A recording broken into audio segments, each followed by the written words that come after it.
Welcome to the Pushing Beauty podcast. This is Michelle Diavella, and these are words from my soul. Welcome to Desert Diaries. This is a sub-series of stories from the high desert, specifically a little place called Wonder Valley. So this is the second episode of Desert Diaries, and this episode is called The Desert is a Teacher. So the first day I moved out here, I asked my realtor to make sure that the water was turned on, and the water was not turned on. So I arrived, my movers unpacked, moved everything. They didn't unpack, I unpacked. They unloaded everything, and first thing I did was go and check and make sure that the water was on, and nothing happened. And so it turned out that the electrician never came to finish setting up the pump, putting the pump together, whatever that really means. And so I had no water, and I'm far out in the desert. I had been driving from LA and packing and unpacking and unloading and all of that stuff. And it was hot and I was tired. I was like really ready to go to sleep, and it was probably like 5 o'clock. And I'm dealing with contacting the well company and my realtor and getting in touch with people to get the water turned on. And the realtor was telling me to go into town and get some water. But at this point, I'm so exhausted. Like, all I want to do is just go to bed. I don't feel like driving about 30 minutes, 20 to 30 minutes to go buy some water, and then 30 something minutes back after I had just come from that way. So thankfully, the previous owner had left a couple bottles of water, so that was in there for me. But being out in the desert in a place where, I have 360 mountain views around me, it's super scenic and beautiful. And when you're in a cabin and you have the amenities that you're used to having, you get a little detached from the fact that you're in the harsh desert. So not having access to water immediately the first day put me into sort of a reality check of what the desert is probably going to teach me being out here. And so I could feel the vulnerability coming up around, wow, if my car breaks down, I can't really walk into town very easily. I can walk. It's going to take me a freaking long time. And if it's really hot out and I have no water, I'm going to be in a really bad position. So that was starting to wake up inside of me the first day that I was here. And I hadn't even owned the home yet. This was a week before I owned the home. And if you don't know that story yet, you can listen to the previous episode, Welcome to Wonder Valley, where I talk about that whole process. But the well person, happened to be out of touch. And this was, again, my first experience with, I'm not in LA anymore. The way that people communicate out here is a little different, and the way people show up is a little different. And my realtor ended up telling me he had moved from LA years ago. And he ended up telling me, like, just so you know, I remember what it was like, but it's not like that out here. And so, when you're asking for a specific time, people, if you really force them to, contractors, they'll give you a specific time, but then they'll still end up showing up whenever you want. So this first day when I moved in and I'm super exhausted and I have no water and it's 5 o'clock and I want to go to bed, the well contractor didn't show up until 9:30 at night. And it's pitch black here at this point. There's no lights, and I don't know anybody out here. I just met my neighbor, thankfully, who is a really great, trustworthy person. But I have some strange person driving up and, working on my well at 9:30 at night. And he says that he needs to go into town to go to Home Depot to get some supplies. And it's 45-minute drive there just to get the supplies. So he doesn't come back until 11 o'clock at night. And I don't really feel comfortable going to sleep, with somebody that I don't know working outside. And he ends up coming to my door at 11 o'clock at night and, it ends up being a really super sweet person, but wasn't able to fix the well. So had no water for a couple of days, and they ended up fixing it and it all ended up being fine. But again, it was a pretty big moment too of, my dad has been super supportive and encouraging throughout the whole process, but he was like, you're all good. It's an adventure. Go out and buy a bunch of water. And I did. I bought a ton of water. And then of course the water ends up getting fixed once I come home and have all this water with me, which is always good to have as a backup supply. But yeah, I want to talk today about how the desert is a teacher. And this was one of the first things that showed up for me where I was feeling like I'm really going to be learning a lot. So probably the biggest teacher, which I'm still learning from, is the wind. And this is something that I was absolutely not expecting moving out here. I've been out to Joshua Tree quite a few times over the years, and maybe only once or twice have I experienced intense wind, and I didn't even really know it was a big thing. I really wasn't expecting it at all. Probably the opposite. I was expecting stillness and heat. So I think maybe 2 weeks into being here, the wind started to pick up, and what I thought was intense wind was nothing compared to how intense the wind actually gets out here.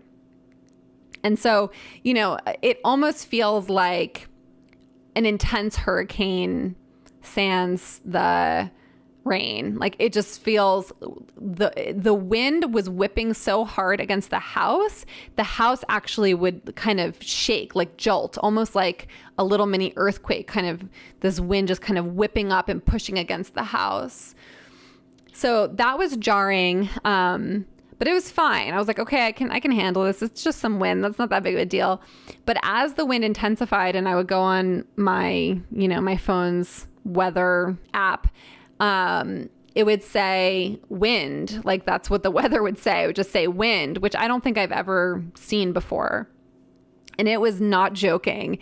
It was so windy that I couldn't go outside. Like you can't really even talk. I had somebody coming to my door and it was like hard to talk to them. The wind was just blowing things all over the place. People's trash, people who had like maybe thrown trash out in their yard or had things out in their own yard, were being blown from who knows how many acres over onto my land. So now it's like I have extra trash on my land that I have to clean up. But more than that, that's really not anything compared to what was really coming up. Was for 2 days straight, I couldn't go outside because it was so unbelievably windy. And if you haven't experienced this kind of wind, it might sound kind of silly because I feel like talking about it sounds a little silly, but it's a very, very harsh element. And it feels relentless. So for 2 days, I'm just listening to this wind just whipping aggressively outside, whipping against the house, whipping against my car, just very, very loud sort of howling noises with the wind. And for 2 days, that's all I'm listening to. And I think I said in the last episode how I'm sensitive and I could really feel even just the cars outside living in LA, and moving out here was about being in a really quiet, peaceful place. And so this element of wind coming in for me was really unexpected. And what it started to surface was some anxiety, but mostly a lot of anger, which is something that I've been healing for a while.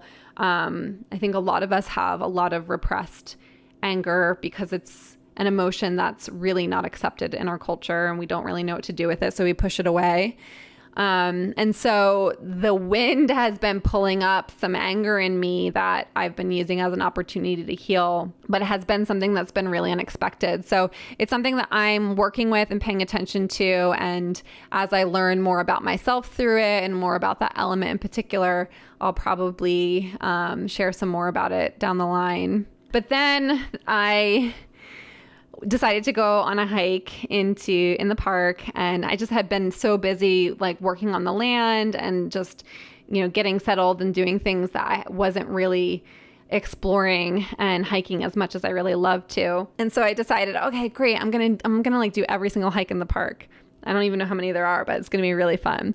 And so I picked the first trail that was closest to the entrance of where I live, and that trail was, I think, 3.5 miles long.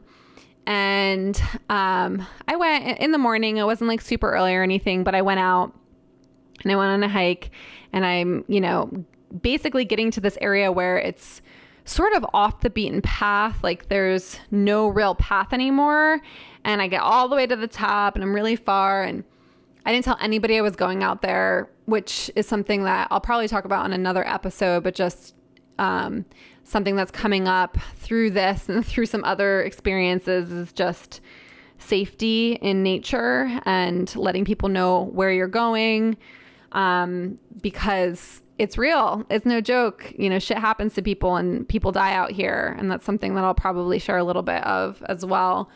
But I really like the feeling. I love the feeling of that you're just like, after hiking for not that long, you're maybe out for 15, 20 minutes, you can be in this amazing view where you just see nothing but land everywhere and no people anywhere in sight, and you hear nothing. And it's just this really peaceful, incredible feeling. I love how that feels, being out in nature in that way.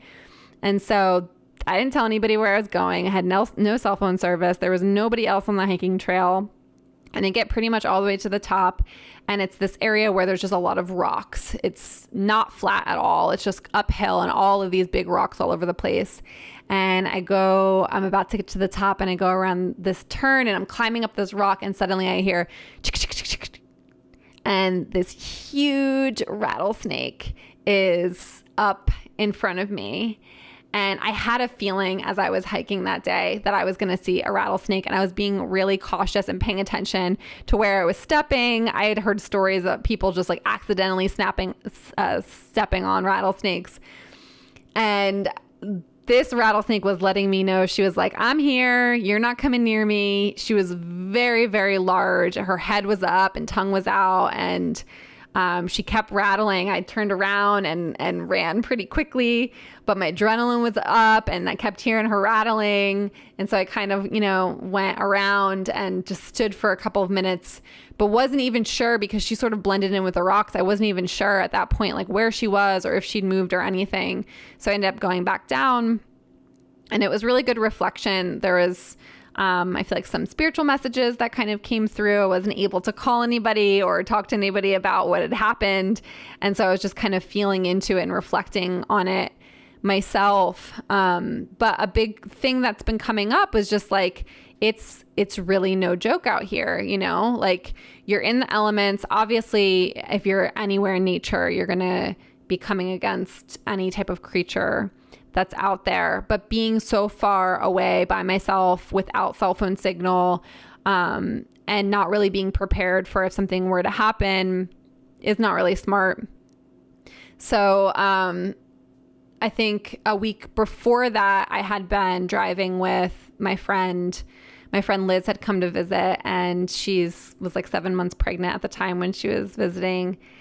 And we decided to do this tour. I'll try to link to it in the show notes. I forget exactly what it's called, but it's like the Jackrabbit Homestead Drive or tour or something like that. And so you can like download this map and audio guide, and it talks to you. Like there's 5 different people, I think, who were interviewed, artists and historians and people who've lived in Wonder Valley for a long time. And they talk about Jackrabbit homesteads and just the history of the area, and how it's evolved and who's moving out here now and all of that. And so it's super fascinating. And so we're listening as we're driving, and I don't remember if the tour took us down this road or if we decided to cut this way, but it was a dirt road and we decided to go down it. It actually wasn't a dirt road. It was like sand, and we had her rental car, which was not the right car to be driving in this area. And it's really easy. Again, like you're in your vehicle, you have air conditioning, you have a bottle of water, you're really detached from, or you can be really detached from the fact that you're in the middle of the desert with very high temperatures, extreme temperatures. In the evenings, it gets very cold. And then we almost got stuck. And so I was like, I really don't feel good about this. I think we should turn around. And we turned around, and both of us were really nervous going through these dips where there was a lot of sand and our cars could have gotten stuck. And so I end up listening to or reading the Desert Oracles, like this publication out here. And there are some stories about people dying. They're like, yeah, people come out here every year. You know, tourism out here is getting more and more popular. People come out here all the time and they end up dying every year. And you would think that people die from, you know, everyone's afraid of rattlesnake bites and everyone's afraid of stepping on a scorpion. But most people die from getting lost and not having water, being dehydrated. And there was a story in there of a young couple who came here from Europe and their car got stuck in the sand and they tried to walk to, I guess, a person, water somewhere, and they ended up dying.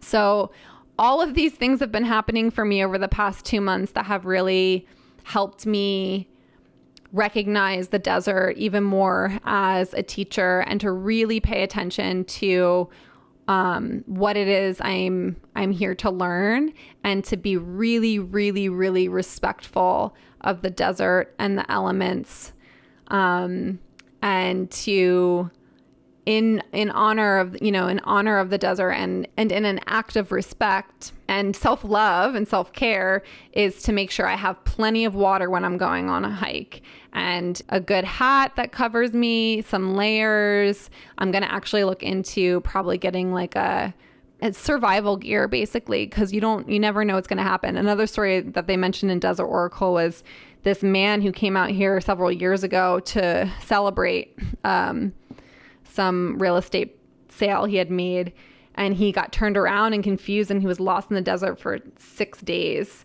and wrote his last will and testament on the brim of his hat, and they ended up finding him and he survived, which is miraculous. But these stories I think are really important because more and more people are coming out into the Joshua Tree National Park and, you know, using these opportunities for Instagram photos, which of course I do as well. But it can detach us from the fact that you can get lost, you can get turned around. One of my favorite places in the park is Hidden Valley, and it's a very popular part of the park. But the first time I went there, I was with friends and we climbed on top of these boulders all the way, way, way, way up. We wanted to get a photo at sunset. And we get a photo and pretty much everybody had cleared out of that area by then. And we lost our way out. We couldn't figure out how we got out. And thankfully we had taken photos along the way. So we started to look back at those photos to see, oh yeah, I remember this marker is from when we took this photo. This is the right way. And you know, but there's no cell phone signal. And once the sun goes down, you can't see shit. So it's very serious. So if you're interested in going, you know, coming out here, going to any desert or just being in nature at all, I would just really encourage you to think about taking precautions. And, you know, obviously, I think a lot of people are really scared to be out in nature, like some of the ways that I'm describing. But if it interests you at all, you know, I don't suggest not going in nature because you're scared. Nature is incredibly healing and brings about a lot of creativity. It's, you know, it's healing. And I think I maybe said healing twice, but it's a really powerful part of being alive, in my opinion. And I've become more and more connected to nature as I've healed and grown as a person. So I would just suggest being respectful and really recognize where you're going and how to take care of yourself and pay close attention, stay alert. Okay, that's it for the Desert Diaries. Thank you for being with me, and I'll talk to you next time.